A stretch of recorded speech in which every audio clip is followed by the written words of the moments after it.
Thank you. Hare Krishna. So, I'm grateful to be here amongst all of you, and I will speak today on the topic of how to speak effectively for transforming people's hearts. I'll speak a little bit about how Srila Prabhupada did it, what was his intent, how Srila Prabhupada's leading followers, including Radhat Maharaj, do it, and how we need to respond to time, place, circumstance. In the Bhagavad Gita, in the 17th chapter, in the 15th verse, Krishna says, an austerity of speech is to speak in a way that doesn't agitate others. Anudvegakaram vakyam satyam priyahitam chayat swadhyayabhyasanam chaiva vanmayam tapa uchyate. So, speak in a non-agitating way. Anudvegakaram vakyam. He says, speak satyam, speak the truth, but speak it non-agitatingly. Priya, in a that is dear, pleasing. Hitam chayat, which will be beneficial to people. So, the rough topic, I write these Gita daily articles every day. Just today I wrote an article. Matter matters and so does manner. Now, when we are speaking, the matter that we are speaking matters, but the manner in which we speak it also matters. So, when Krishna is telling here, Anudvegakaram vakyam, that you should speak in a non-agitating way. So, we all have various needs at various levels. For the level of the body, we need air, water, food. So, similarly, we are relational creatures. We live in relationships, and a vital need in relationships is understanding. Our heart needs understanding as much as the body needs oxygen. So, it means sometimes when we are speaking to someone, that person just waits for one moment to stop and just bounces back, So, actually they are not hearing to understand, they are hearing to respond. So, now that happens because for whatever reason they feel that what they are saying is important, what we are saying is not important. Sometimes, now how many times have you the experience that you ask some question in a class and the preacher answers a different question? Do you have any of these examples sometimes? Most of the times devotees told, but for me it happens sometimes. Usually I try to repeat the question. I try to repeat the question to make sure that the audience has understood, that the speaker, I have understood their question rightly. But sometimes some people ask a question for 5 minutes. And then I try to repeat it in 1 minute, then I am afraid to ask. I have spoken rightly because they will speak for 5 minutes again. So, sometimes it happens that and I speak an answer, and then after that the devotee comes and says, actually my question was this. So, if you can come ahead please. So, if we speak something which is not what people are asking. So, in a sense, a question answer session is a very good example, a universal example of how the speaker needs to understand before the hearer can understand. Normally we think the burden of understanding is on the hearer. The speaker is speaking and the hearer has to understand. But especially after a class when there is a question answer session, it is important for the speaker to understand the question. And usually when understanding the question also, it is not just the words of the question. Now beyond that, what is the emotion of the question? What is going on in the person's hand? That is not so person's heart, that is not so easy to understand. But to the extent we understand that, to that extent the answer becomes effective. So, Krishna also demonstrates this in the Bhagavad Gita when Arjuna tells Krishna that controlling the mind is very difficult. Yoyam yogas toya prokta samyena madhusudana etasyaham na pashyami chanchalatvat sitim stiram. That Krishna, that this process of yoga you have told me, in which I have to keep my mind in samya, in equanimity, it's almost impossible for me. And then Arjuna speaks the most famous was Chanchalam Himana Krishna Pramathi Balabadradam Tasyaham Nigraham Manye Vayoriva Sudushkaram. So this is 33 and 34. And Krishna responds, the first thing he says is, Asamshayam Mahabaho Manodurnigraham Chalam. Undoubtedly, O Arjuna, it is very difficult to control the mind. So, it is like Arjuna is having a doubt and Krishna is telling there is no doubt that this doubt is valid. So, Arjuna has a samshaya and Krishna replies asamshaya. Yes. So, sometimes some people may have a misunderstanding, and many times many misunderstandings are understandable misunderstandings. That means it's quite understandable that this kind of misunderstanding may come. So, Krishna first pacifies Arjuna. Yes, it's true. What you're saying is difficult. And then he goes on and, yes, but it is possible by abhyasena tu kaunteya vairagena cha gruhyate. So, if people don't feel understood, then they will not understand.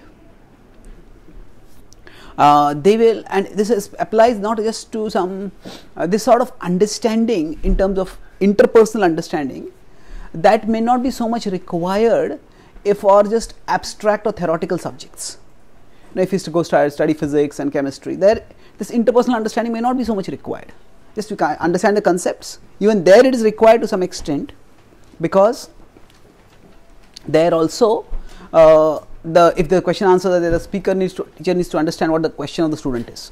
But especially where relationships are more personal and are meant to be more transformational, then at that time the interaction, the understanding has to be much more clearer. Suppose we go to a doctor and before we tell what our symptoms, the doctor says, okay, take this medicine, take this medicine. Say, what? You didn't even hear my symptoms. So now, in this case, even if the doctor is so expert, the doctor has diagnosed the disease properly, but still, if the doctor does not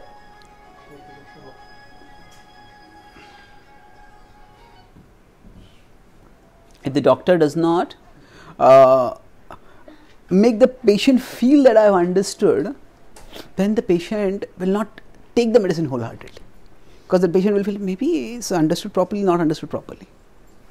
So basically people have their minds which are frequently having certain conceptions.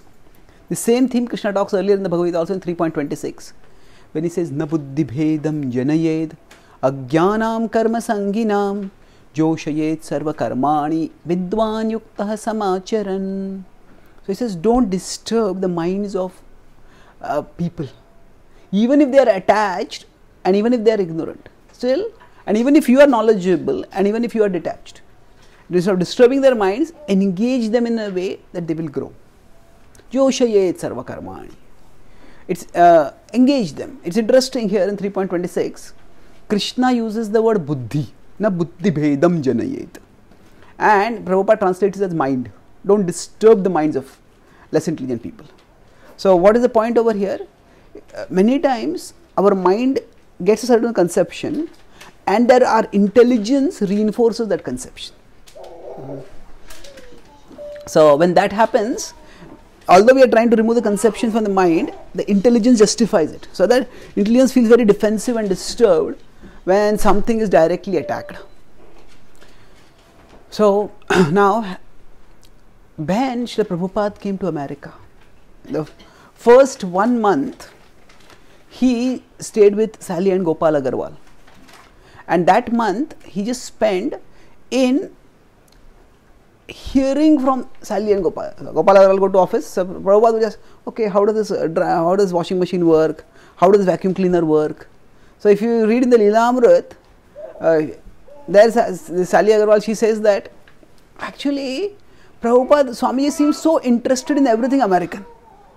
He wanted to know, he was like a childlike curiosity. How does this work? How does this work? How does this work? So Prabhupada was trying to understand the American culture so that he could present, so that he could explain his message in a way that would make sense. The point in spiritual communication, the point is not just to get it right. The point is to get it across. The point is not just to get it right. Suppose, say, a preacher comes and gives a class in pure Sanskrit and nobody in the audience understands Sanskrit. You got it right, but you got nothing across. You got 100% right, but 0% across. So the point is not just to get it right. Getting it right is important, but getting it across is also important. It's in fact, that's the purpose of communication. So, and Prabhupada was quite resourceful in this. Prabhupada, for example, in 15.7, natad bhasayate, 15.6, natad bhasayate suryo, na shashanko na pavaka, yad gatva na nivartante tad dhama paramam mama. Krishna is telling, he's describing the spiritual world, and he says that supreme abode, there is no sun, that abode is not illumined by sun or moon or fire. And Prabhupada adds, or electricity. Now we may say, where is Vidyuta? Where is electricity over there? There is no electricity over there. So if you see the context, what is going on over there, but Krishna is contrasting the spiritual world's nature with the material world's nature. And here in 15.6 he says that abode is not illumined by sun, moon or fire. And then 6 verses later, 15.12, when he is describing the material world, he says, Yadadittigatam tejo jagad bhasayate akhilam yachandramasi yachagnav tat tejo viddimamakam. The same 3 items he uses, the sun, moon and fire. And he says, these 3 illuminate this world and their illuminating potency comes from me. So the point here is not just the same 3 items. The point is that the spiritual world is a self-luminous place and the material world is inherently a dark place. The spiritual world does not need any external illumination. This world needs illumination. So therefore, the point is that the sources of illumination are required here, not there. So now Prabhupada is presenting that message which Krishna spoke 5000 years ago to the contemporary audience. Now for most people today, their primary source of illumination is electricity. How many of us use fire for illumination? Very few. And sometimes even if we have a fireplace in our house, that is more for sure. It's not actually real fire. So what happens is that our primary source of illumination is the electricity. So Prabhupada, in order to make that point intelligible to us, he adds electricity over there. So the point is to get it across that no illumination is required in the spiritual world, illumination is required in this world. So there was Srila Prabhupada also once, a hippie in the early days, 1966-67, he asked Swamiji, what is the bliss of Vaikuntha like? And Prabhupada said, it is like an ocean of LSD. An ocean of LSD? I may say, how can you compare the pure bliss of Vaikuntha with the tamasic enjoyment of a narcotic drug? No. Actually, it is not comparable in one sense. That is very exalted. This is low level. But the point is, for somebody whose conception of happiness is taking drugs, okay, they think going high, taking drugs, that's happiness. The ocean of LSD, yeah, I want to go there. I want to experience that. I want to enjoy that. So the point of describing the spiritual world is to create a desire for the spiritual world. We don't want to describe the spiritual world in an abstract way which does not inspire anything in people's hearts. So then we have to speak in a way that people understand. So now normally, as I said, I started giving the example of language. That if I speak in Sanskrit and the audience doesn't understand Sanskrit, it's a clear mismatch. But the language that we use is not just verbal. Actually, all of us have a conceptual language. Conceptual language means we have a particular worldview which is shaped by our culture, our education, our upbringing, and we see things in a particular way. And in order to help people understand Krishna's message, we have to show them Krishna in their way of thinking. It is not that Krishna is a product of their way of thinking, but you have to show Krishna in their way of thinking.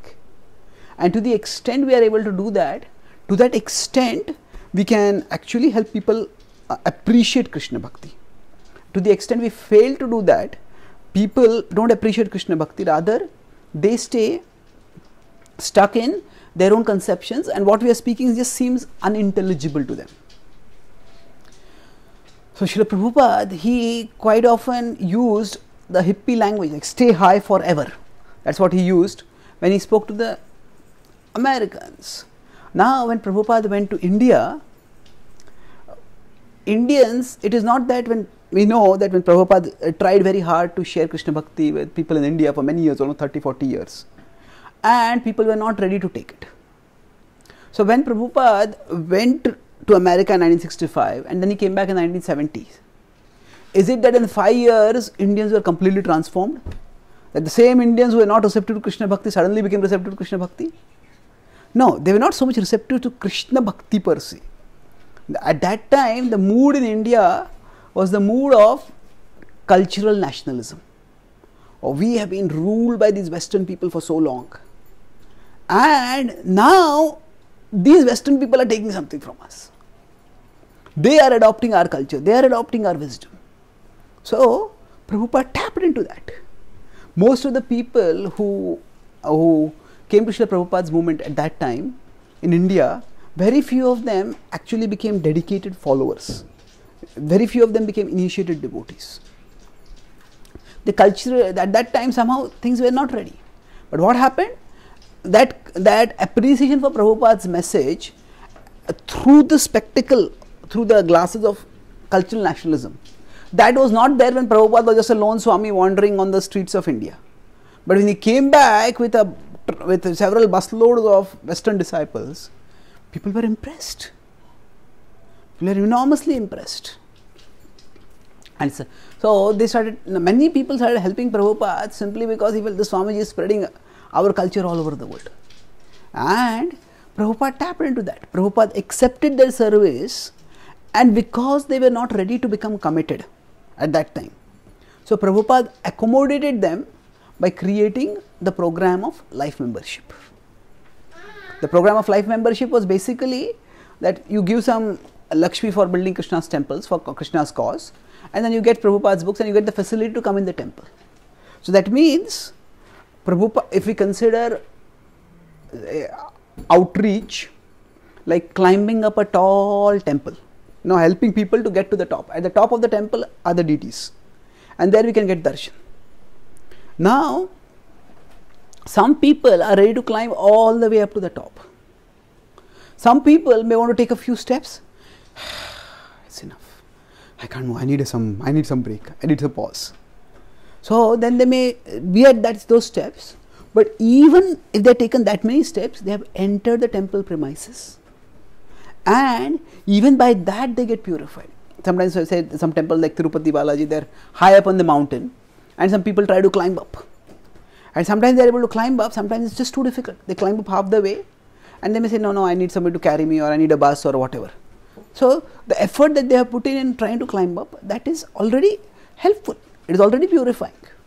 So some people may be ready to go right up to the top of the temple, immediately, and some people may want to go gradually. So even those who are wanting to go gradually, if they are taking one step up, they are that much closer to Krishna. So when Srila Prabhupada's followers in America, they started following him, they were like people who were ready to climb right up to the top of the temple. They were ready to, not in the sense that they became pure devotees, but they became seriously committed. So as far as the Indians in India were concerned, they were not so interested in becoming committed followers. So Prabhupada accommodated them. That means through their contribution to Krishna's movement, they were getting some punya and bhakti by that, and they got Prabhupada's books by which they could read and they could further grow in bhakti, and they got the opportunity to come and stay in temples, which was also special. And so Prabhupada, what he did was he accepted them where they are, and he provided them multiple facilities by which they could come up, and they could come up at their pace. So it is Krishna says, yatha mam prapadyante tam sathaiva bhajamyaham. So as all people surrender unto me, I reward accordingly. What this means is, from your place, at your pace. Krishna is saying, this is your place, from your place you can start. and at your pace. See, spiritual life, at one level, we would like to go attain Krishna at the end of this very life itself. But spiritual life is a multi-life journey. Many people may not be ready to take the full journey at the full pace. That's fine. They can move forward gradually. Krishna himself accommodates that in the 12th chapter. From A verses 8 to 12, he says, just be absorbed in me. If you can't be absorbed in me, then try to fix your mind on me. If you can't fix your mind on me, then just engage me, just do some service for me. If you can't do some service for me, then whatever work you do, offer the fruits of that to me. If you can't offer the fruits to me, then offer the fruits for some good cause. So Krishna gives various levels at which we can connect with him. So now, what Prabhupada did in India was, people had that zeal of cultural nationalism, and he would use that in Krishna's service. So he was giving one lecture, a Jew in the early days, and he said, this Bhagavad Gita is your message. But to teach, Bhagavad Gita is India's message, but to teach the Bhagavad Gita in India to Indians, I have to get people from America. So he says, learn this message, share this message. Prabhupada speaking that line, no, दुनिया में बहुत market है इसके लिए. There's a lot of market for this knowledge. So what? Now at one level, the Bhagavad Gita first says, Dehi nosmin yatha dehi, you are not the body. That means you are not an Indian. So the Bhagavad Gita is not an Indian book, it's a transcendental book. But if that Indianness is what attracts people to Krishna, then that's what stimulates people to engage in bhakti. Prabhupada channeled that. So the level that people are at that level, we need to connect them with Krishna. We want them to come to a higher level. But if we prematurely present the higher level, then they will not connect at all. I say in education. Now every teacher, every mother, all parents, they want the child in junior KG or first level or whatever, they want them to become graduate, postgraduate, well educated. But when we are admitting the child, we can't, just because when the child to graduate, we can't admit a child who is at 3rd level in a 10th level or in the 7th level. So we have to make sure that they are admitted at that level. And from there they move forwards. Now in spiritual life, there are no clearly defined criteria by which we can determine who is at what level. The level is determined by one's understanding and one's inspiration. How much what makes sense of me? What makes sense to me right now? See, basically we interact with the world in 2 ways. Through the knowledge acquiring senses and through the working senses. We take in information from the outer world and then we act on the world. So the information that we take in through the knowledge acquiring senses, that gives us understanding. And an inspiration means that is the way we act in this world. We translate that understanding into action. So these are the 2 primary ways in which we interact with the world. First we understand something and then we are inspired to do something. So now, how much people will want to take up spiritual life, that depends on their understanding and their inspiration.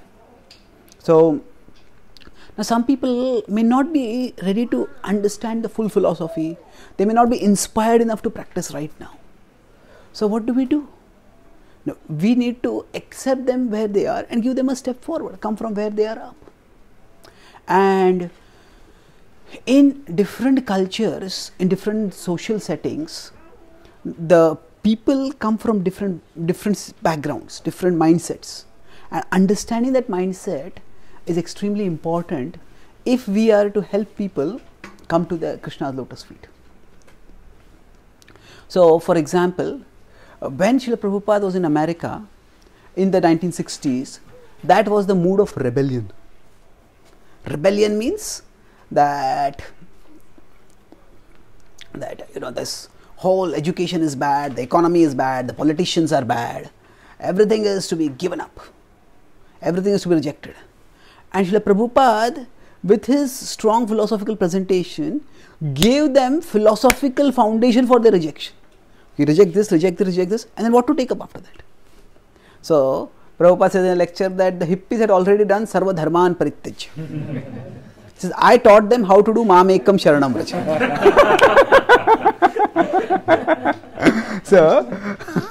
So that was the mood of rejection at that time. Now, when Prabhupada came to India, there was no mood of rejection. In fact, the whole mood of India was nation building. We want to make sure that India gets the place of pride in the world map. So Prabhupada tapped into that mood. Prabhupada says in a lecture that he is speaking, you people are lamenting that India lost Pakistan and India lost Bangladesh. He says, you start preaching the Bhagavad Gita, the whole world will become Hindustan. So what is Prabhupada doing over here? The level at which people are, he is presenting bhakti according to that level. So understanding where people are at is important. Just like a teacher has to understand what is the level of the student and then present the bhakti wisdom accordingly. So now if we consider after Srila Prabhupada's departure from this world, many movements started by charismatic founders just collapse. They stay for some years while the charismatic founder is there, and after that they just crumble. By Prabhupada's mercy, he has empowered his followers in such a way that the Krishna consciousness movement has not only survived, but it has expanded further. It has expanded much, much more. So now, I recently met Radhanath Maharaj in Chicago when I had gone to meet him. So, for the world, I come to preach to America. For myself, I come to meet Maharaj. Maharaj is available much more in Chicago than anywhere else. We spent several hours discussing various things. So then, Maharaj was telling me that actually, he told this other devotee also, he just mentioned it briefly to me. He said that in the first, Maharaj really never was a preacher. He was in a search for God. And then when he surrendered to Srila Prabhupada, he came to New Vrindavan and he stayed on top of a mountain. And then he was told, you go and preach in America. And he was told to go in colleges. And he had no resources. So he had learned cooking. He would just cook and talk with people. Now, he was already a very philosophical person. That's how he went out in search for God. But he had no, he still, because he was born and brought up in America, and he was a part of that youth, he had been youth, so he could connect with youths. But when he was sent to India in the 1980s, he said that at that time, for several months and years, I was simply meditating and reading on how Prabhupada connected with Indians. And he said that the main thing was that our movement in America was a temple-based movement. People lived in the temples. Whereas in India, it was not a temple-based movement. It's a congregation movement. And that was the same that happened all over the world. Now, I am interspersing my commentary on whatever Maharaj spoke. So, Maharaj spoke briefly, but I am just elaborating it. So, he said that the movement itself was very different. Like somebody is living in the temple, then we can tell them, you should do this, you should not do this. But somebody has their own life, they have their own family. We can't control people so much. What we can do is inspire them. We can't control them, we inspire them. That means everybody has their free will. And their free will means they are going to do what they are going to do. Actually, suppose somebody is high on alcohol, they've taken a huge dose of alcohol and they're drunk. And then they got $1 million check with them. And then they might just give that $1 million check to anyone. So if they have a friend, if they have a well-wisher, if they have a guardian, then it is that guardian's responsibility to talk in such a appealing, intelligible, pleasing way that that person, the drunk, doesn't squander away that $1 million check, but rather gives it to them so that they can use it fruitfully. So similarly, the conditioned soul is like that intoxicated person. Noonam pramattah kurute vikarma. Pramatta. All of us, at some level or the other, and especially people who are not connected with Krishna, are all intoxicated. But everyone has that $1 million check. That is their free will. That is their free will. And people will, when a person is drunk, they really can't determine, should I be doing this or should I be doing that? Whatever feels good, they will do it. So similarly, everybody has their free will, Why is it compared to $1 million check? Because it is only by using the free will properly that anything can be done. Even millionaires who have attained millions of rupees, that's because they use their free will in a particular way. So our most precious possession is our free will. And when we are intoxicated by worldly illusions, then whatever feels good, we may use the free will for that. So sometimes the students, they have to study for the exam, but if they get too inebriated, then they may spend hours just surfing on the net. And then what about the exam? Just they're so intoxicated, don't think about the consequences. So our free will is our valuable possession. And when we are trying to share Krishna's message with others, that means what are we trying to do? We somehow have to speak to them in a way that inspires them to use their free will for Krishna's service.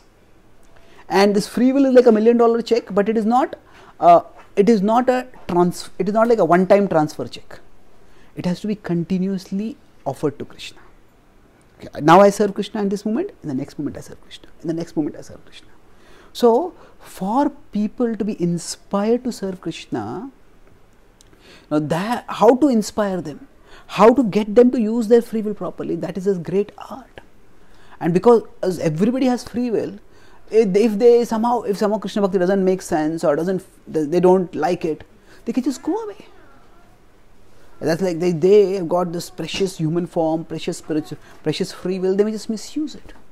So for us, it's important to understand how we can get them to use their free will properly. So what did Srila Prabhupada do? Srila Prabhupada used the spirit of cultural nationalism that was pervading India at that time for getting people to take up Krishna Bhakti. And by that, he just got people further and further to Krishna. And at that time, people were up to a particular level. So many people became life members, very dedicated. They fought with Srila Prabhupada when somebody was threatening the temples. I just met Giriraj Maharaj in Carpentaria. So many of you know that Prabhupada had to fight a very, very tough fight to preserve the Juhu land so that the temple could be built. So finally, when the land was transferred, the deal was signed. Prabhupada said, "It was a good fight. Somebody should write a book about it." So now Giriraj Maharaj just completed a 700-page book on the whole story. So he's calling it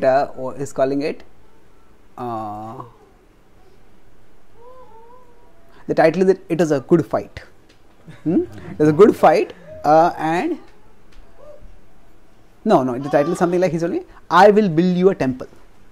So Prabhupada had said to the deities of Radharashtra, "Please come and stay here in this tent. I will build you a temple." So I'll build you a temple. So a good fight and a promise fulfilled. That is the subtitle currently.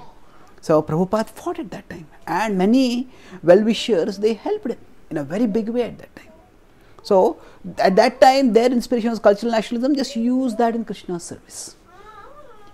So then, when the community building started, see, Indians, if you consider, there is piety and there is impiety. The piety, we can say, is in the mode of goodness. Impiety is in the mode of ignorance. So in the Western world, impiety was what was the prominent way of living. In India, at least at that time, piety was the way of living. So the impious way has to be rejected, and one has to embrace Krishna Bhakti. But from piety, one doesn't have to necessarily reject piety. One simply has to be elevated from piety to spirituality. So elevated from piety to spirituality means that the way, if we see our movement is spread in India, it is not so much by telling people to reject what they are doing in their life. It is by inspiring them to become more committed to the practice of bhakti. So mostly the leaders in India who are successful, none of them have that mood of confrontation or rejection. It is mode of elevation, more of elevation. You are doing this is good, do more. This is birth in India is so special, take it wholeheartedly. So there's one senior devotee in India, so in Radha Gopinath temple. He was earlier the follower. His whole family was following some other spiritual leader. And then somehow, so he used to come to the temple, come to the Maharaj's program, and he would go to that Swami's programs.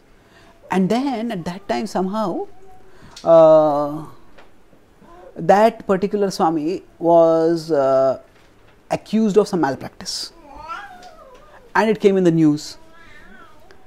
And then normally when something like this happens, what we would do, see, you're following him, he's wrong, give him up and follow Krishna, follow Srila Prabhupada, follow Prabhupada's followers. That would be the normal mood. But then, as soon as this news came out, at that time the Chopadi community was very small, Maharaj called all the brahmacharis and told them that no one should speak anything about this to you. No one should speak anything about this to you. So, normally when somebody whom we respect or venerate, if they are accused of something, whether it is true or not, we are wounded at that time. And if somebody comes and pours salt on the wound.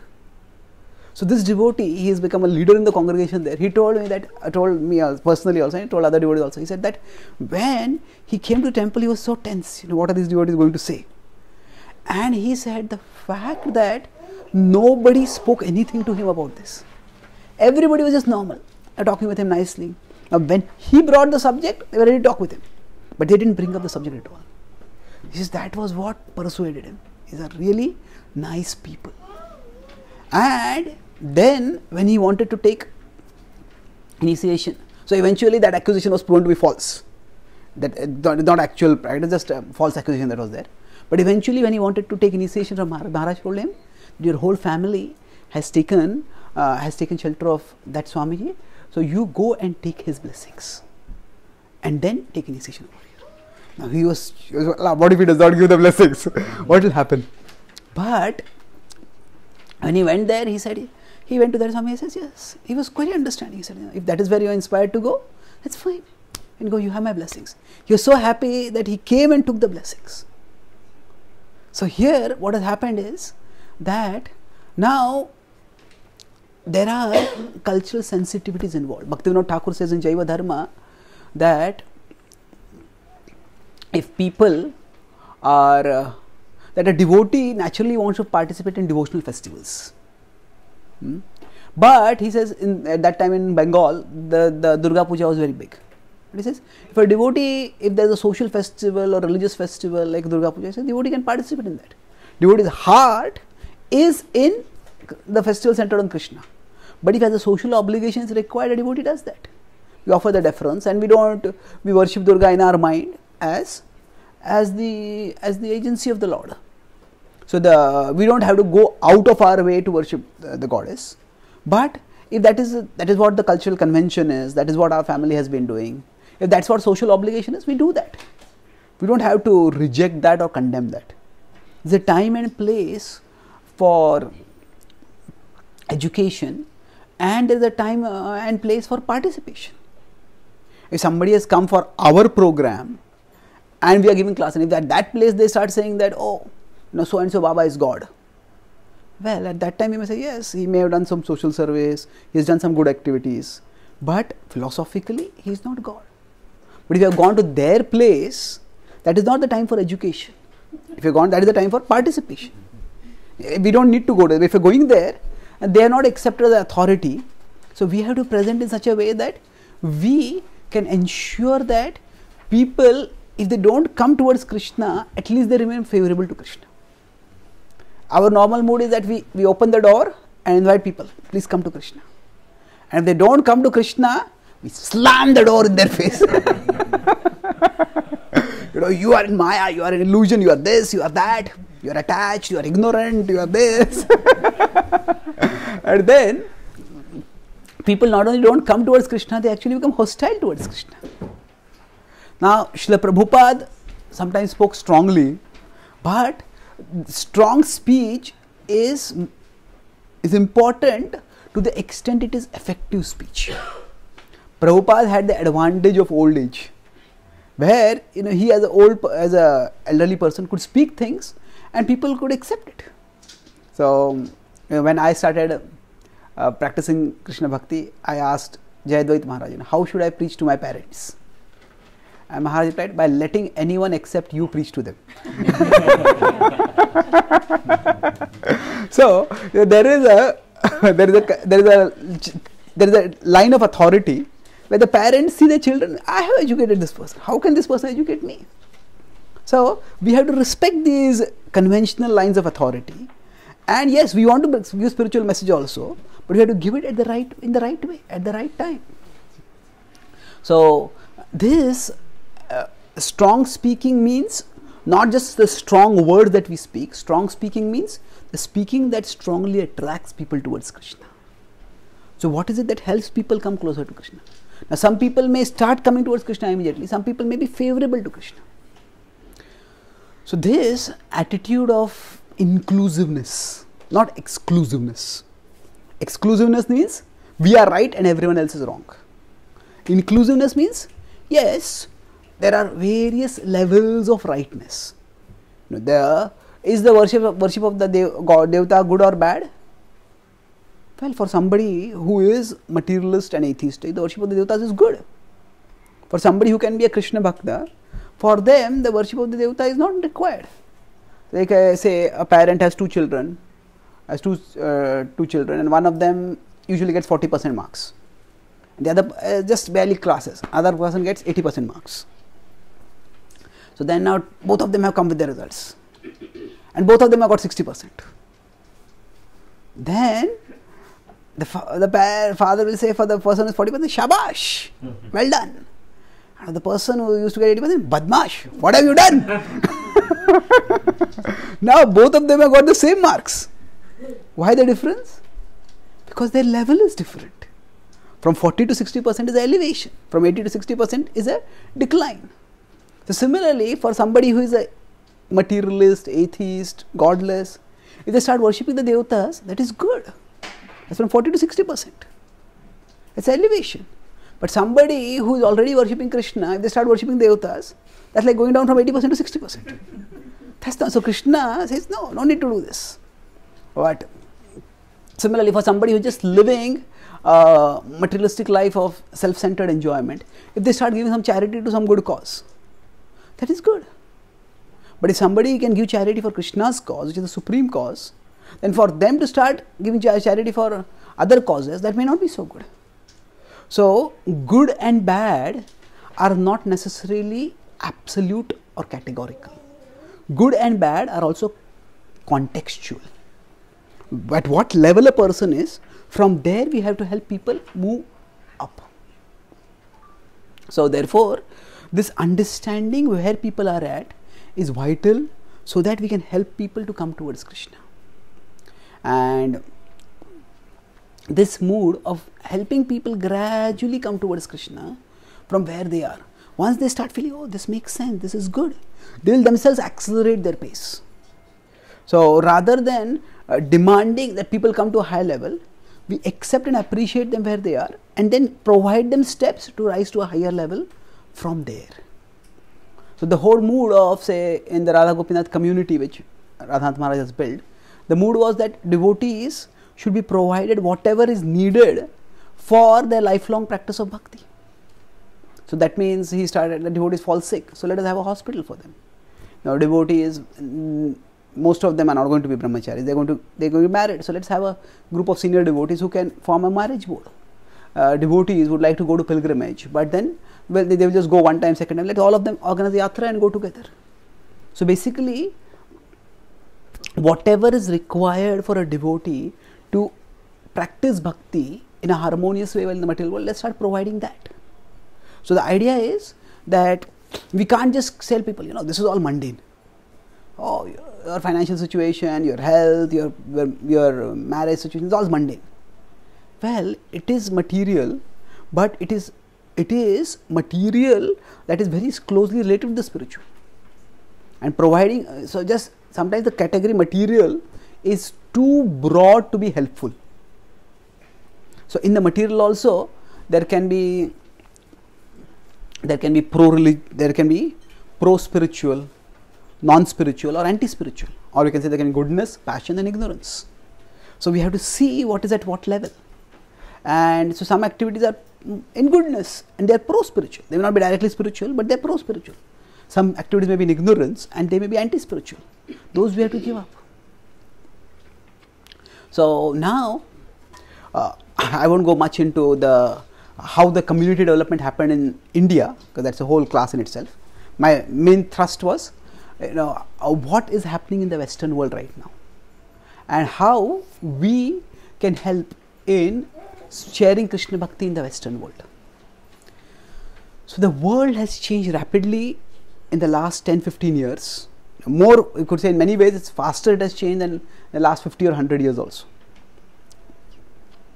So in today's world, when Srila Prabhupada came in the 1960s, the mood was of rejection.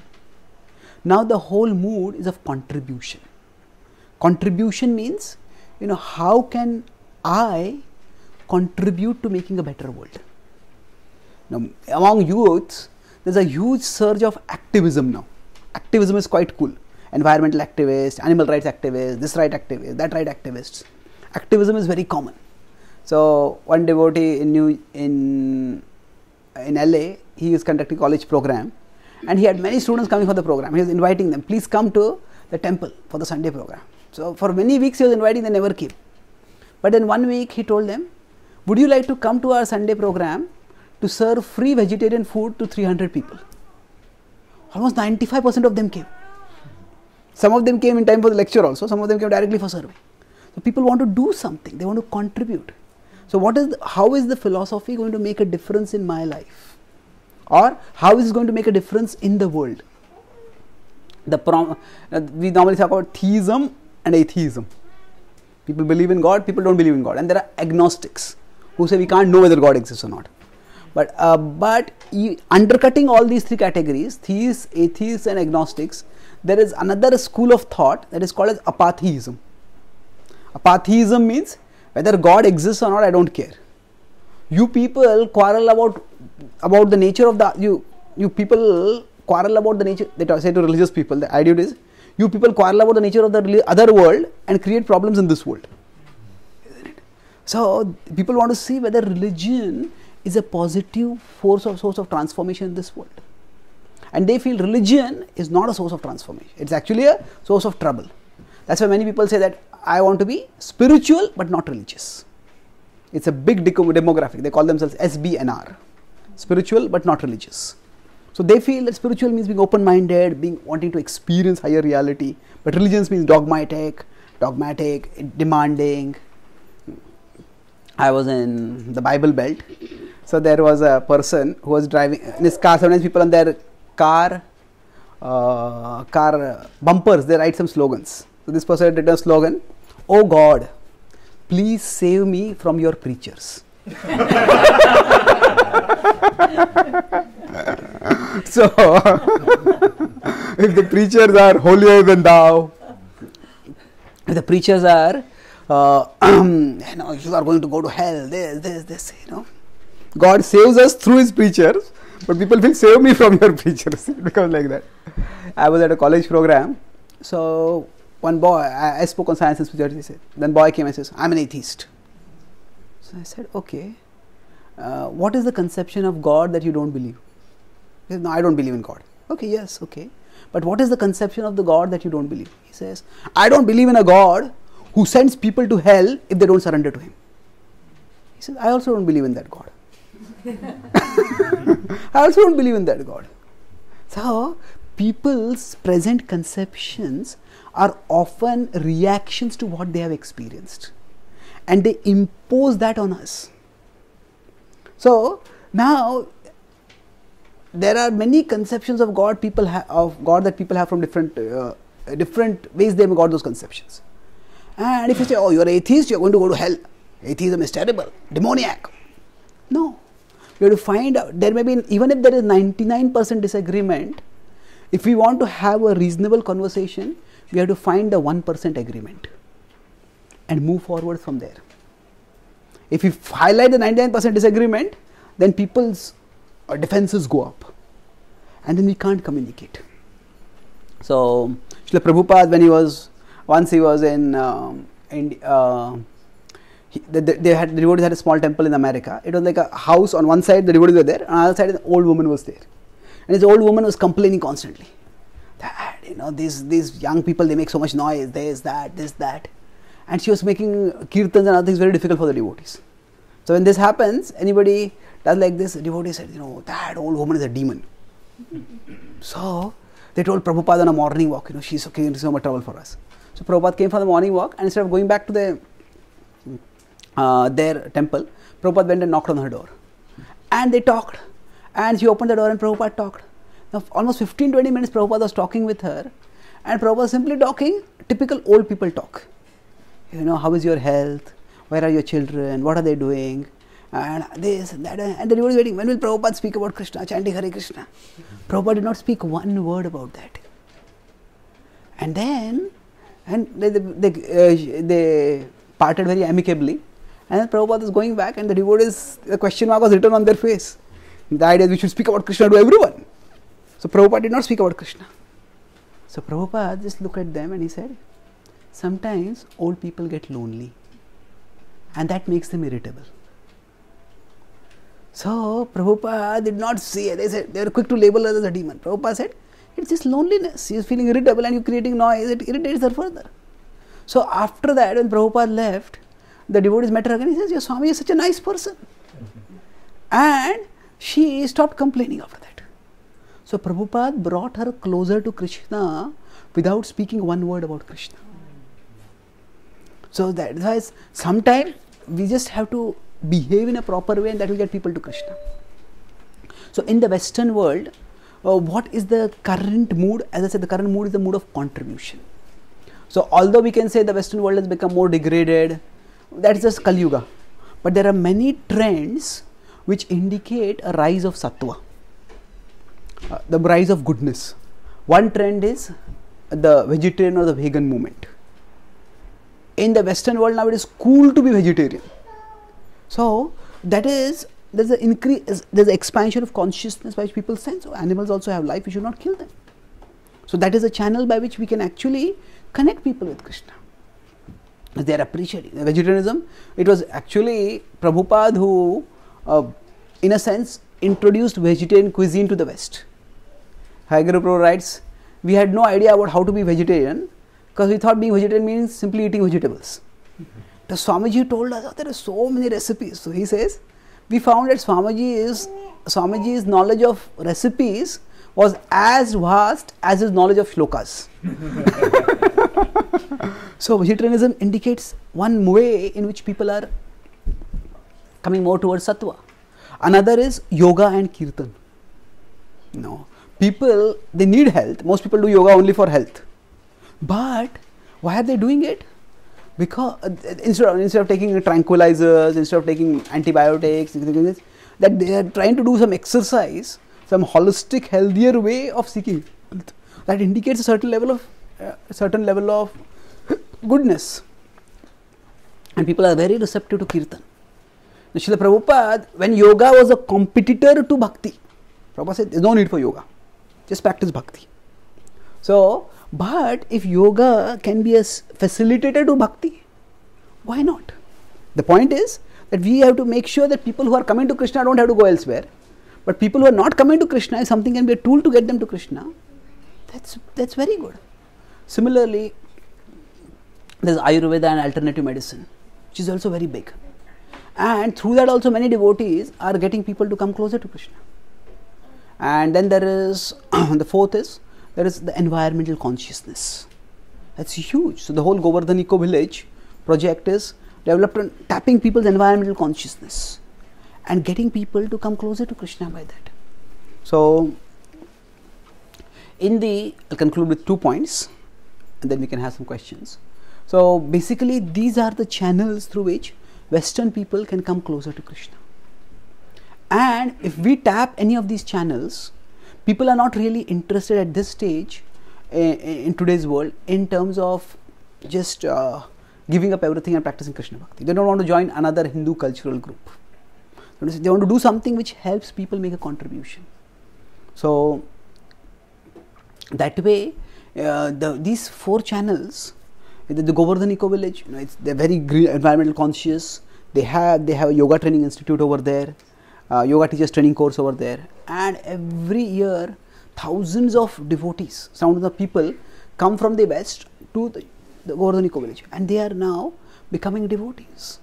Actually, if you see, most of your experience in Canada, America, even Europe, our movement is becoming largely Indianized, and Prabhupada wanted that the local people should also become devotees.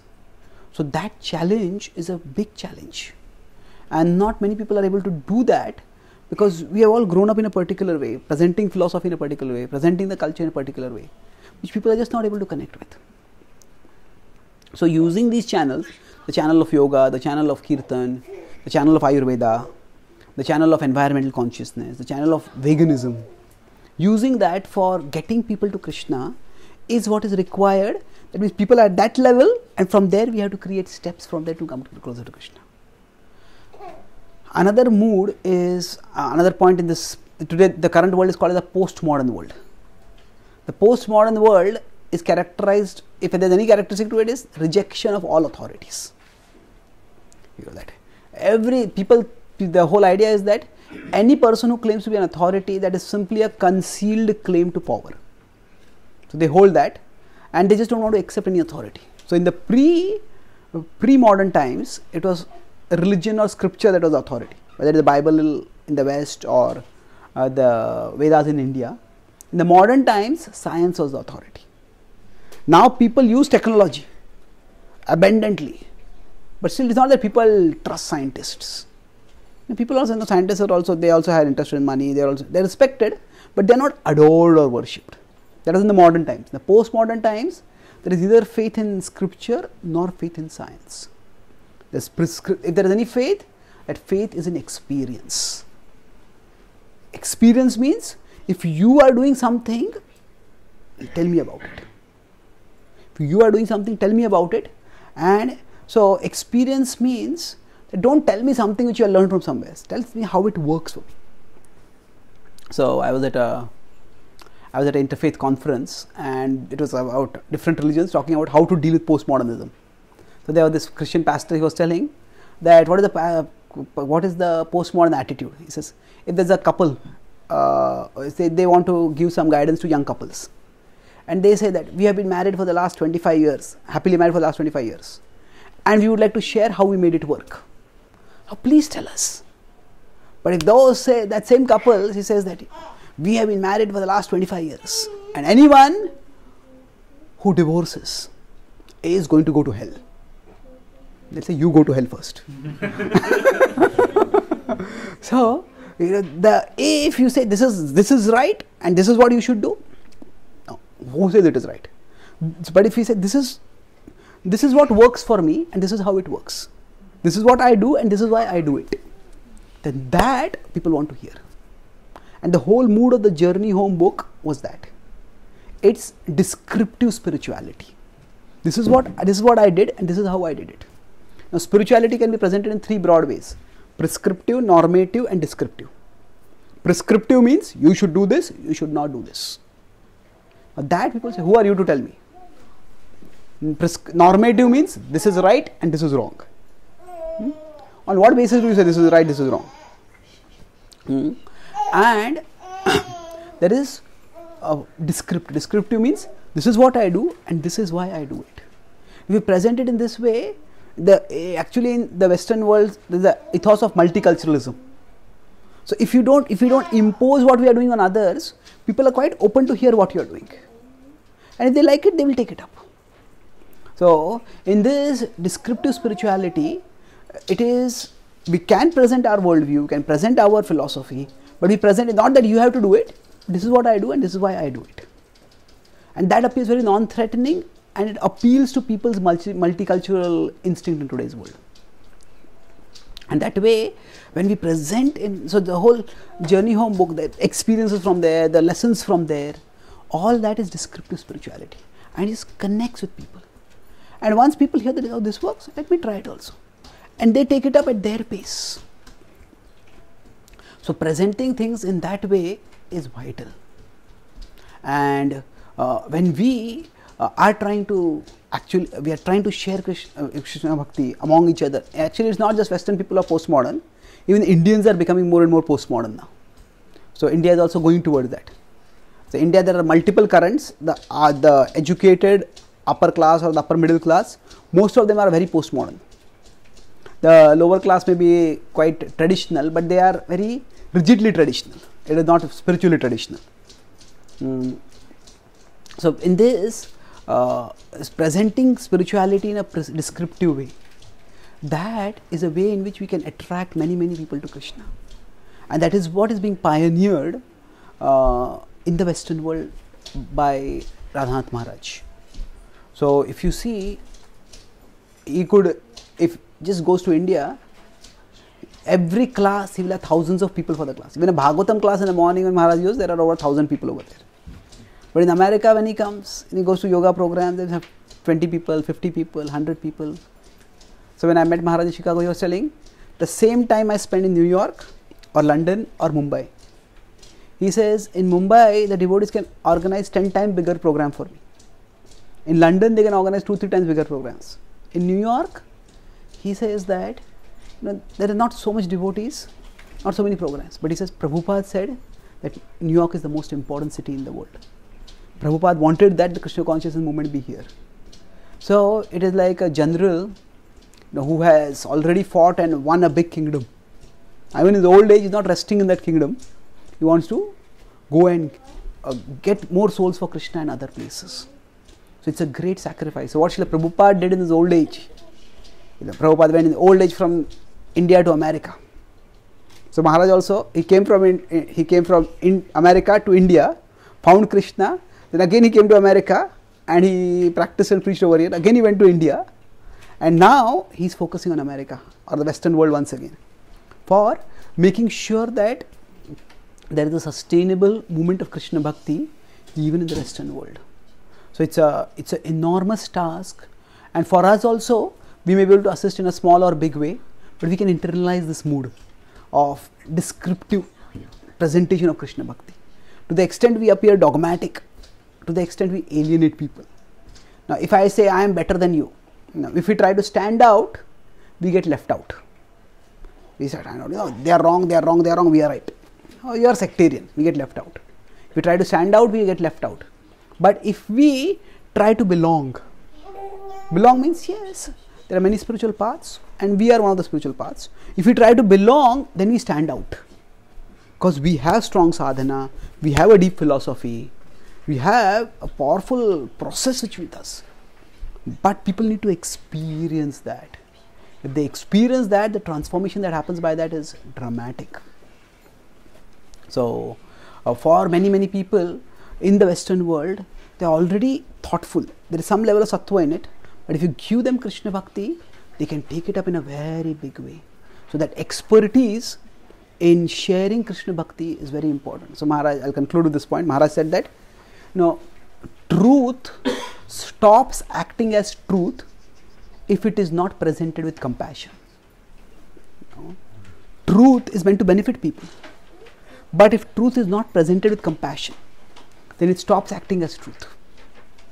That means, what is the effect of truth? How should truth act? Truth should attract people to Krishna.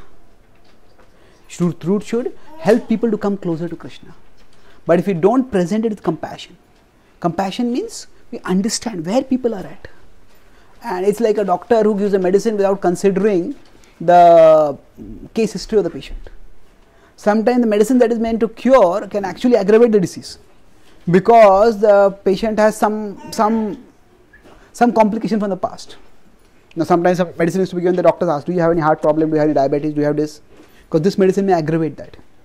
So that is doctor's responsibility to get the patient's case history so that the patient will be benefited by the medicine. So similarly, compassion simply means that we understand where people are at and then give them Krishna Bhakti accordingly.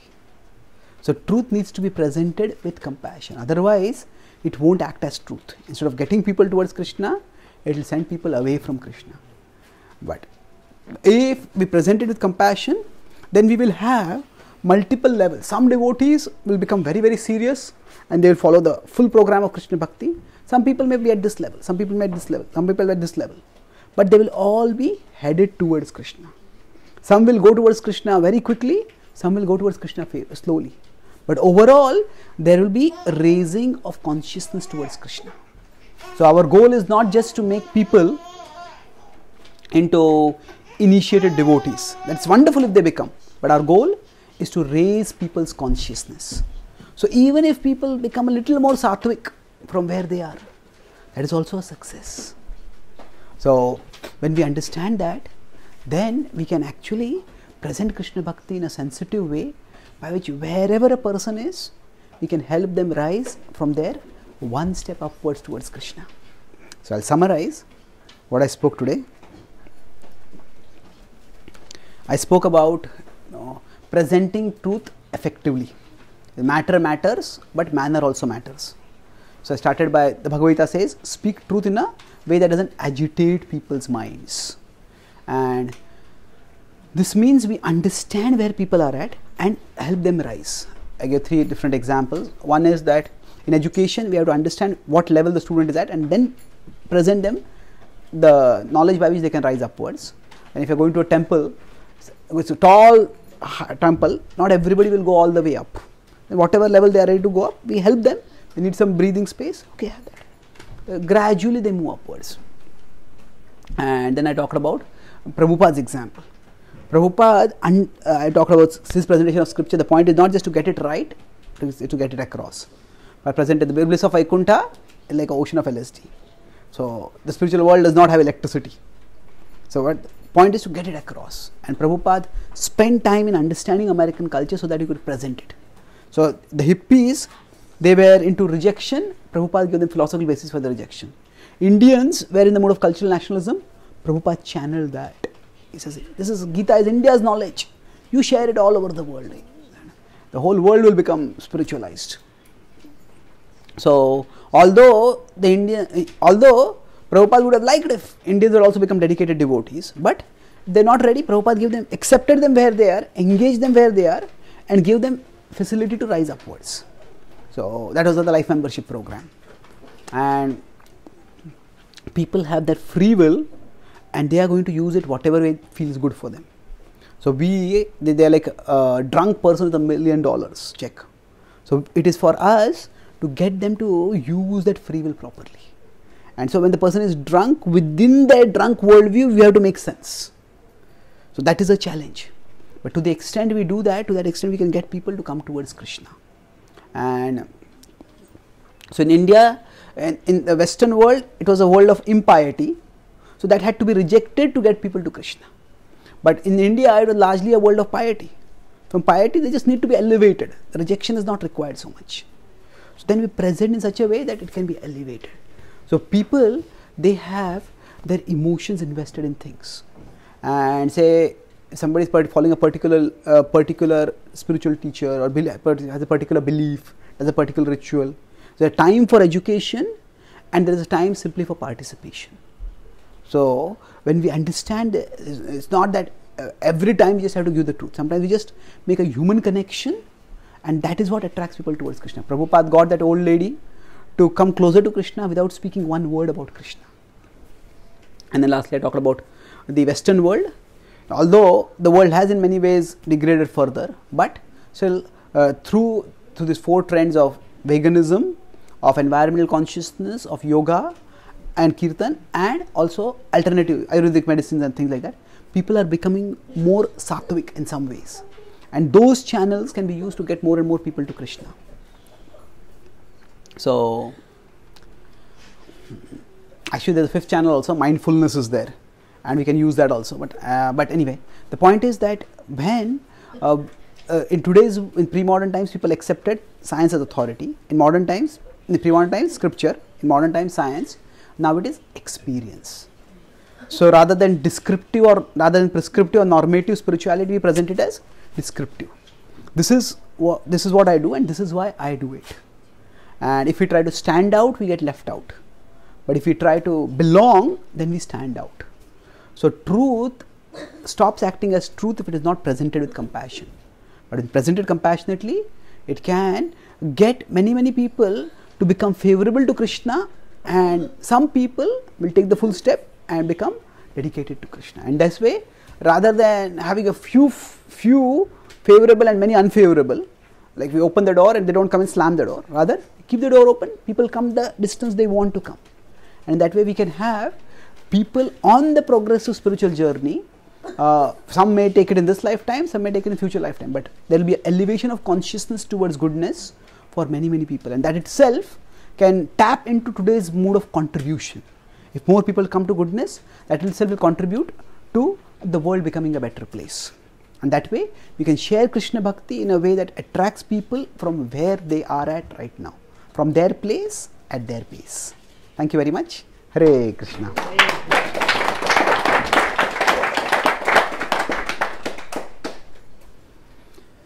Are there any questions or comments? Yes. So, the journey within, that is also descriptive spirituality based? Yes, his journey within is also largely descriptive, but it is, I was talking with Maharaj, said journey home is like a, he asked me about the two books, I did some editing for both books. So journey home is like a feature film, journey within is like a documentary film. Journey home is much more dramatic. Journey within is much more educational. There also Maharaj uses experiences, and he doesn't present it in a dogmatic way. He presents it in a reasonable, intelligible way. So is that God has three aspects: Brahman, Paramatma, Bhagwan. Instead of saying it that way, the Bhakti tradition says that God has three aspects. So now we say the Bhakti tradition, that's true. Bhakti tradition says that. So that is also descriptive spirituality, but it is not just describing experiences, it is also describing concepts quite a bit. Yes. Yes, Prabhu. Which one is the important for spread of the Krishna consciousness to the new people? The person who presents the Krishna consciousness to the people, his capacity of the philosophical explanation, or the person who receiving to coming to Krishna consciousness, his previous karma to come according to his karma by born is coming speed up to the Krishna consciousness quickly. So, okay. What ensures that people come to Krishna Bhakti? Is it the presenter of Krishna Bhakti who's intelligent, nice presentation, or is it the receiver of Krishna Bhakti? They are already spiritually evolved and they take up. Ultimately, it is Krishna who gets us to Krishna Bhakti. It is Krishna who is present in the speaker's heart. It is Krishna who is present in the hearer's heart. And it is Krishna who helps the connection to take place. So Prabhupada also says that, oh Krishna, please make my words understandable to them. He says that in this song, Markine Bhagavad Dharma. So now, having said that it is Krishna who gets people to Krishna, it is our responsibility to try to present in a as attractive way as possible. So we should try to understand where people are at and try to present in a way that makes sense to them and that appeals to them. Not that we have to dilute the truth, but we have to present that part of the truth that is going to connect with them, that is going to make sense to them. So when people are not coming to Krishna, there is the part where we always should try to make our best presentation. So if somebody is not coming to Krishna, then we have to see that, is it that I am not doing something right? Maybe, so if this is the circle of their interests, this is the circle of Krishna Bhakti, we have to find out what is the intersection and we present Krishna Bhakti accordingly. So that is the preacher's intelligence. So the preacher should can always think that maybe I can do something better to get people to Krishna. But sometimes, no matter how well we present, some people may just not be ready. So some people come because of the presentation of Krishna Bhakti to Krishna, and some people come in spite of the presentation of Krishna Bhakti to Krishna. Some people may just get a terrible presentation, but still something here. They come here, go there, and they connect with some devotee. Finally, and they come to Krishna. So I was at Brisbane and I was giving a seminar on cultivating non-judgmental attitude. So after I spoke that 3-part seminar, and Mataji, she told me about her experience. She and her husband were there. Both of them are very educated. They are scientists and doctors. So she said that she was from Shakta background and she came to the temple for the first time, and she saw darshan, she saw some Matajis doing garlands, so she also sat down and started making garlands. And then some senior devotee came there and she said, looked at her and said, do you eat meat? She's shocked now. She's Shakta family, they all normally eat meat. So she just mutely nodded her head. That devotee picked up the garland and hurled it on the ground. He said that, no, you cannot even touch the paraphernalia that is to be offered to the Lord. She was shattered. She went away crying. But somehow, she met some other devotees after that, and now she has become a serious devotee there. So she came here in spite of the devotees, not because of So sometimes it's ultimately Krishna who gets us to Krishna, people to Krishna. So we try our best and we try to learn what can I do better to get people to Krishna. But if people are not coming, they just may not be ready at this time. So if people don't know, it is our problem. If people don't take up, it is their problem. So, and no doesn't mean we just thrust the philosophy down their throat. No means show them the circle of intersection between their interest and the scope of Krishna Bhakti. Okay? Thank you. Yes, there's some question behind. Yeah. When you were saying that we should speak in a way as not to agitate others, how do you do that in a way where people don't end up taking advantage of you? You try to always speak in a nice way and get people to be agreeable, but then people think that you're soft, that they start taking advantage of you. Okay, yeah. If you don't speak, in a harsh way to them, they think this person's not serious. Okay, so if we speak softly always with people and people start taking advantage of us, they feel that they can just be pushed around. And what do we do at that time? We can have, as they say, iron fist in a velvet glove. That means it is not that we are meant to be pushed around by anyone. We speak softly, that doesn't necessarily mean that we will be just ready to be pushed around. See, the idea is that we have a particular purpose, we have a particular service, we have a particular task to do, and whatever is required for that, we will do that. So we don't want to speak in a judgmental way or in an aggressive way and alienate people, but the situation requires that we take a assertive stand. See, broadly we say that there are three kinds of speech. You could say there are three kinds of people: passive people, aggressive people, assertive people. So passivity is in the mode of ignorance. Whatever people do to me, I just accept it. Everybody pushes me around. Aggressive means, how dare you do this? It's like a small mistake and a small objectionable action, a huge explosion.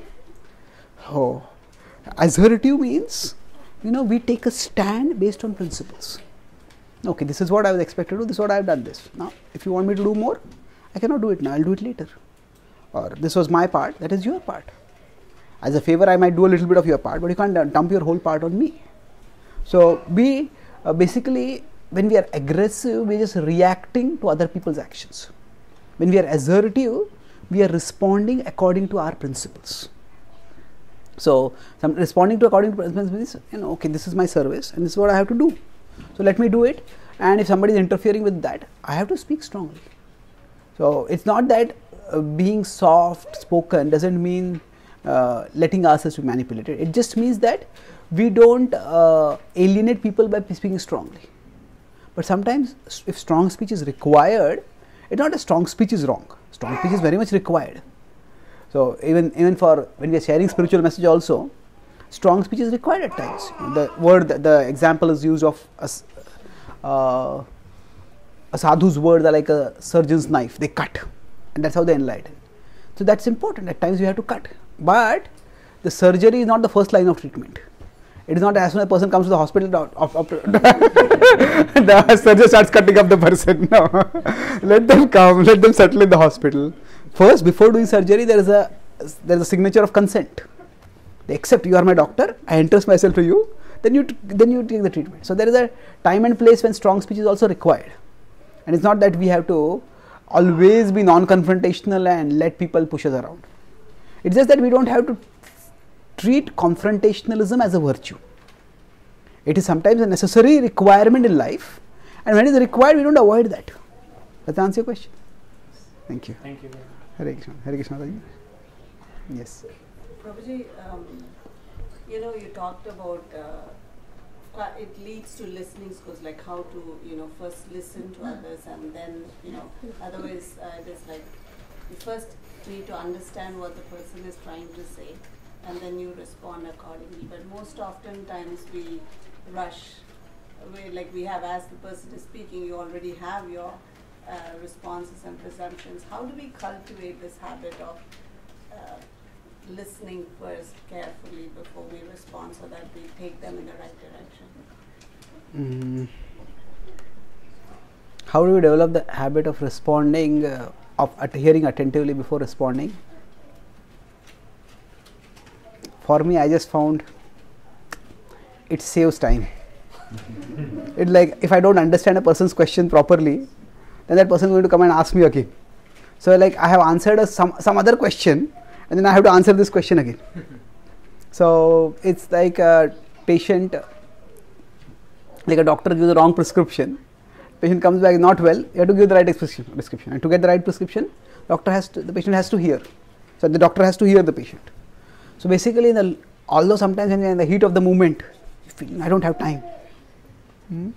So it's true, we are all busy and we all have a lot of things to do. We don't have really time to sit and hear people. So, but the fact is that if we don't hear, if we don't understand, then people become distant, people become alienated. And then after that, to repair the relationship takes much more effort. So, sometimes relationships are also, they have to be cultivated. It's like if I put water daily on a tree, if I got a tree in my home, I have to put water regularly. It requires effort, I have to remember it, I have to do it.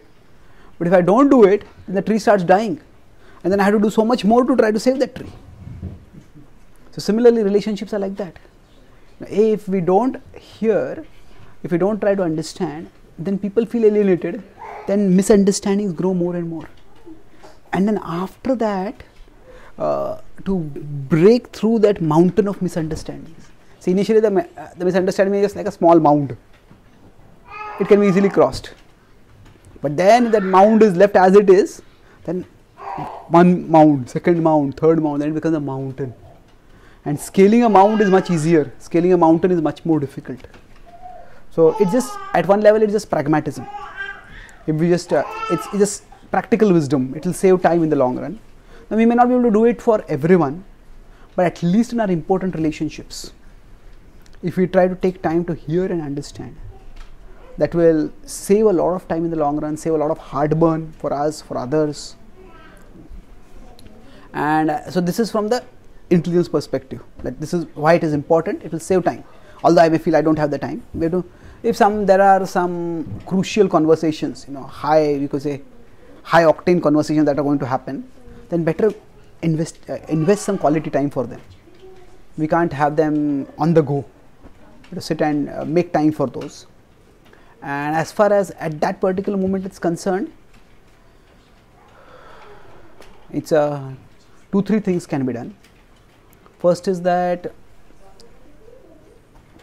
somebody is somebody has done something terrible, or something which we feel they have done something terrible. At that time we have the urge to explode at them, and we just want to speak. Or somebody is asking something, we want to speak at that time. So if we just consider that if I was in that situation, even if I had committed a mistake, what would I want? Would I want that this person come and chastise me? Sometimes we feel, I want to put that person in their place. So it said, don't put people in their place, put yourself in their place. It means, if I had in this place, if I had done something like this, why in the wide world would I do that? Maybe this person is a reasonable person, they would not do like this. Why have they done this? Instead of exploding at them, so let's try to understand them. Now if you feel after some time they're just rationalizing, justifying, they're not interested, then you may create a distance between them. That's afterwards. But just give them a chance to speak. So that's, if we try to put ourselves in their place, and even if we assume guilt, okay, this is wrong and I had done wrong, what would I want at that time? Would I want that somebody just come and beat me up? I want to apologize for the wrong that I have done, but if somebody starts beating me up, then instead of becoming apologetic, I have to become defensive because I feel threatened at that time. So putting ourselves in others' place is very helpful. It can diffuse the explosion at least for some time. Second thing could be that, we if I say that person has done something terrible, if we just have that urge to speak out at that time, it's better that we basically think of emotions in two ways. Either I express them or I repress them. But there is a third thing which you could do, you could process them. Process them could mean various things. For me, what I do is, if I am angry with someone, I correspond with a lot of the people by emails, so I just write the email. But I make it a policy that for 24 hours I will not send that email. And many times within those 24 hours things get resolved. They clarify, give some information, or they apologize, or a lot of things get avoided, a lot of things get saved by that. So that writing it down gives some expression. So maybe if you are very angry with someone and the person is important, that relationship is important, instead of expressing at that time to them, we can just write it down in a journal, or just privately speak it out, just get it out of the head. That way what happens is it helps us to calm down. Or sometimes in that anger, I have not done this, but I know one devotee who told me that when I am angry with someone, I keep my recording device in front of me and I speak it out. I imagine it is that person and I speak it out. And there he said, I told you how he started this was that once he just exploded another devotee, and then that devotee privately recorded the whole conversation. And then he played it back. And he said, I spoke such things. So, in anger we speak such things we would never normally speak. So, in the Greek tradition, there is anger is temporary madness. So what happens is, but at that time, all that we are concerned is there is this emotion churning within I have to vent it out. But if we just, we just vent it out privately, either in a journal or just speak it out. Then after that, the pressure inside goes off. But because it has been expressed, then we calm down. Hey, this is too harsh. It's too harsh, I should not have spoken this. Maybe I can speak this point, but I can speak it a little more softly. So this is what, instead of expressing or repressing, we process it. So process it either by writing or just by recording, and then going over it again, maybe after a day or something, and then decide how to present it. So we can't just repress, but we can't just express also. So if we repress, it causes burning within us. If we express, it will cause burning or elsewhere. So better have something in between.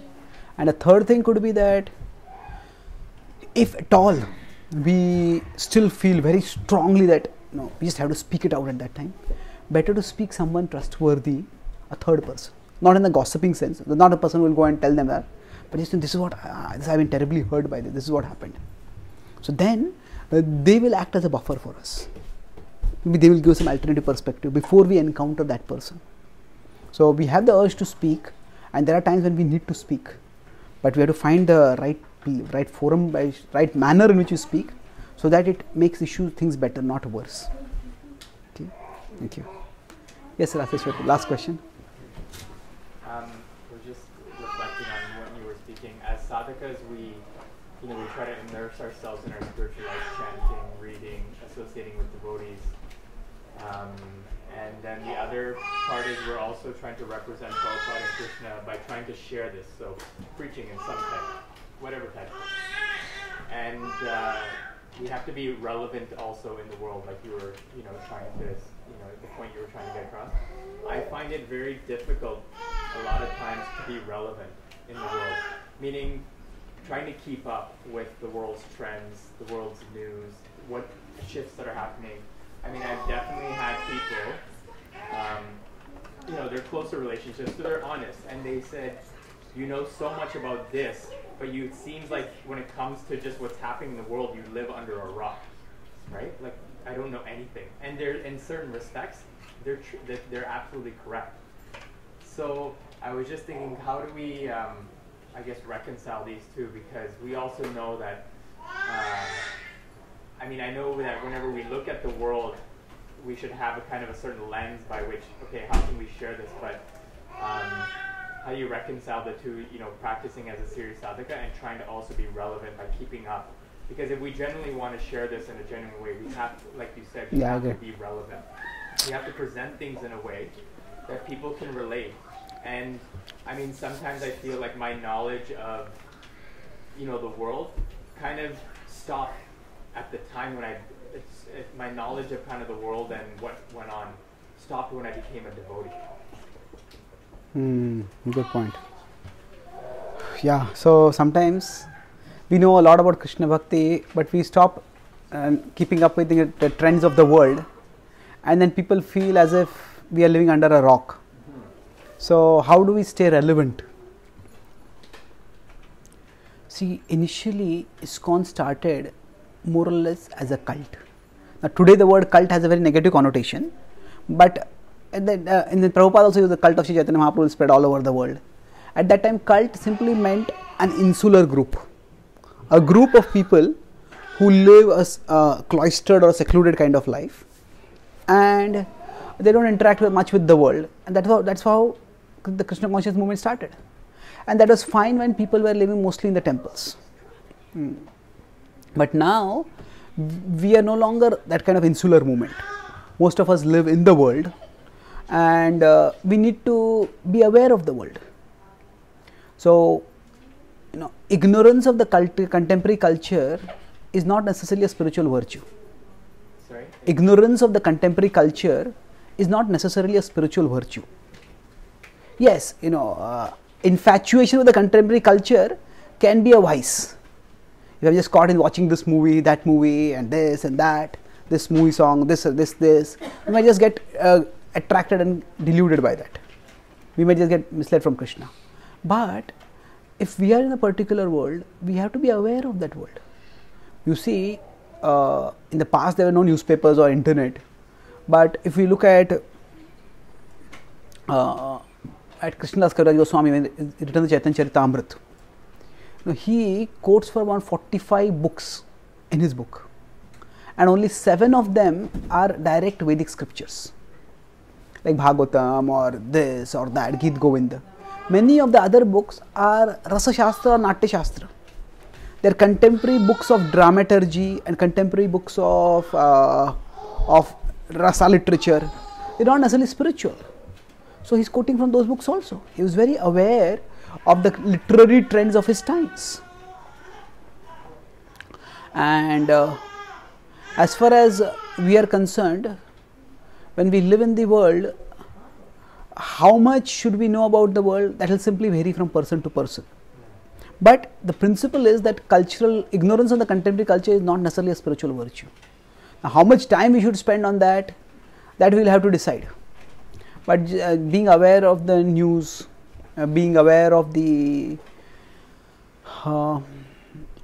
cultural trends, that just means being present in the world. We don't want to be of the world, but we have to be in the world.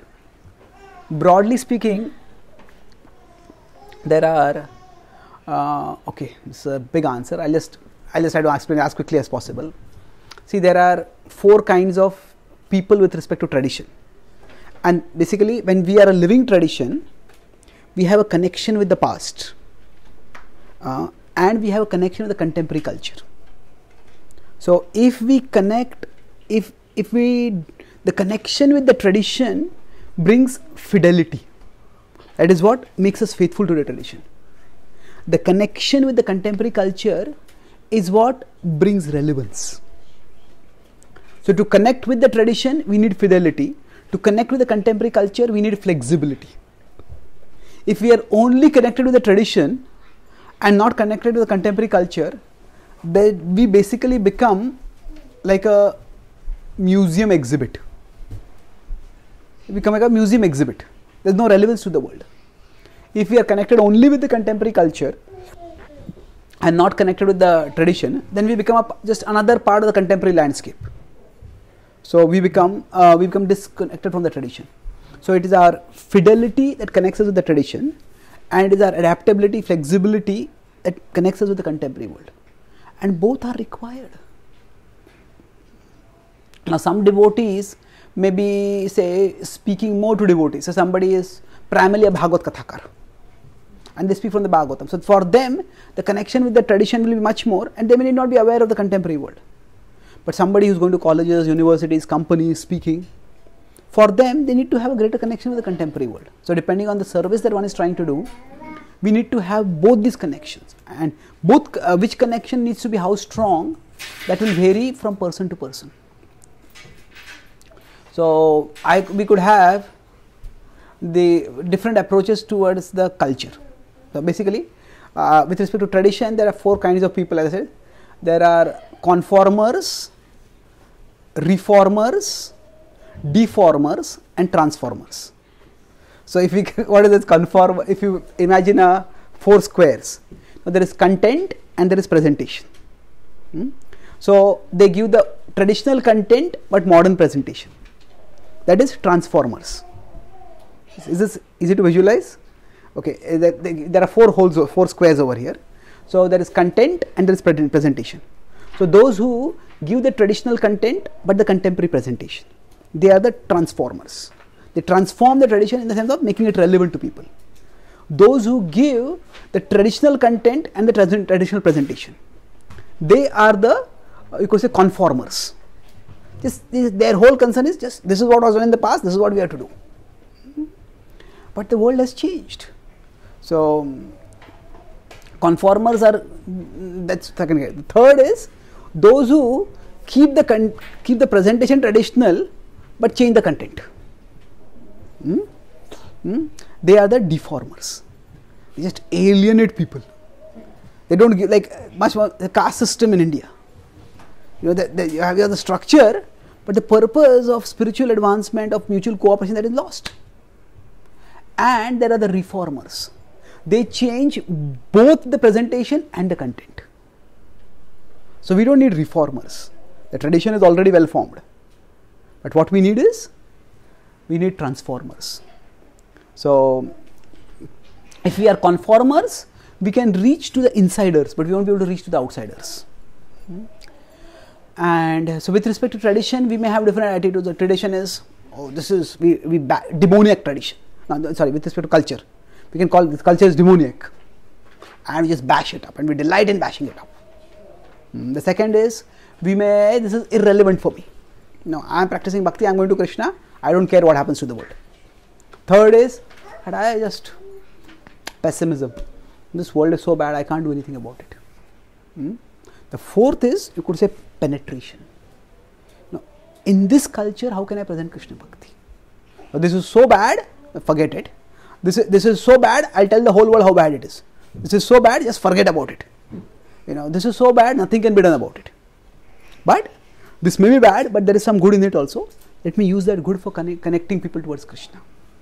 So broadly, we need to have that approach. Prabhupada, although in some ways he condemned materialism and Western civilization, there are many things in the Western civilization that he appreciated. When Prabhupada came with his Western disciples to India, at one time, some of his disciples they were interviewed. So one of them said, my father was a truck driver. And immediately the Times of India and the Express published said, no, the son of a truck driver has now become a Hare Krishna Brahman. They started making it, oh, such low class people are there. So Prabhupada wrote a letter to the Times of India, I think at that time, and he said that the Western countries are very developed and there is dignity of labor there. So even if somebody is a truck driver, they are respected. It is a respectable job out there. So Prabhupada is appreciating that. So sometimes we may have this idea Prabhupada was just condemning Western culture, but it's not like that. Whatever was usable in Krishna's service, Prabhupada used that. So we don't have to reject the culture. Now how much to engage in the culture, that is up to individual. So ideally what we need, which we don't have right now, is, our movement is very new. What we should have is, we have expert devotees who study the cultural trends and they present the cultural trends in a way that makes sense to devotees. Again, back to Godhead, we had the Vedic Observer column, which would do that. So we don't have directly a forum which does that. Many Christian organizations have that. They have their website, they have their magazines, which give contemporary analysis, which give biblical analysis of contemporary events. So there are some devotees who do that kind of presentations. We can hear them more. We don't necessarily have to read the news like hours and hours. Just being aware of the news a little bit, being aware of intellectual trends, cultural trends. Especially, we should see that if I am serving in a particular field, then learning about that field is also a service. Like say initially when I started writing, my conception was that I grew up in a devotional environment. I said, you read only Prabhupada's books, no need to read any other books. So when I met Jayadvaita Maharaj, he gave me a list of, I asked him how can he was my writing guru. So he gave me a long list of books. And then he said, you read these books to learn writing, and if you want to read good writers, you can read these writers. So then one of the authors he said is that you should read Thomas Macaulay. He's written a history of Britain. So now in India, Macaulay is quite demonized. He destroyed Indian culture. People say that he did so many things. So I asked Maharaj, I said, yes, he may have done that, but if you want to learn writing, he's a good writer. So now that means if I want to learn writing, how am I going to learn it? From good writers, isn't it? So if we are in a particular field, then learning about that field is also a service. If you want to build a temple for Krishna, then what are contemporary architectural trends? We may need to know that. What are the traditional architectural trends? We may not need to know that. So we don't have to see having such awareness as outside the purview of bhakti. We can see that can also be within the purview of bhakti, because it will help me to do my service better. So we can't, in today's world, the big danger is that if we start getting into this, there can be total information overload. So we can spend hours and hours trying to know about contemporary things. So one best way to regulate is just decide some time. Now maybe every day, 5 minutes, 10 minutes, 15 minutes, whatever, I'll look at the news, or I'll look at this. These are two. If we just analyze and look around, we might find some, relatively speaking, sattvic websites, sattvic magazines, which give more analysis and not so much sensuality and violence and things like that. And those we can read to be aware. So we have to, definitely regulation is required. Otherwise we can just get lost in this. But we don't have to see disconnection as a virtue. And we don't have to see engagement as outside the purview of bhakti. We can say that this learning about the culture so that we can present in the culture, that is also service. I'll conclude with one last point. I had gone to, in India, in Pune, I was once invited to a Christian seminary. They call it the Jnanadeep School of Theology. And they had taken the word Jnanadeep from the Bhagavad Gita, Jnanadeepena Bhasvata. And they had a 8-year theology course. And they told me that, I talked with the students and the teacher, they said that in these 8 years, if you consider total time, they study the Bible only for 2 years. They study Hinduism for 6 years. And many of them know Hindu literature better than what we do. Because they say if you're going to present in this culture, you have to understand this culture. So, if we want to present in a particular culture, we have to understand that culture. How to do that? That we have to see intelligently so that it doesn't become distraction from our bhakti. That by regulation we can get by using our intelligence. Okay. Thank you very much. Srila Prabhupada ki, Gaur Bhakta Vrinda ki, Gaur Premanande.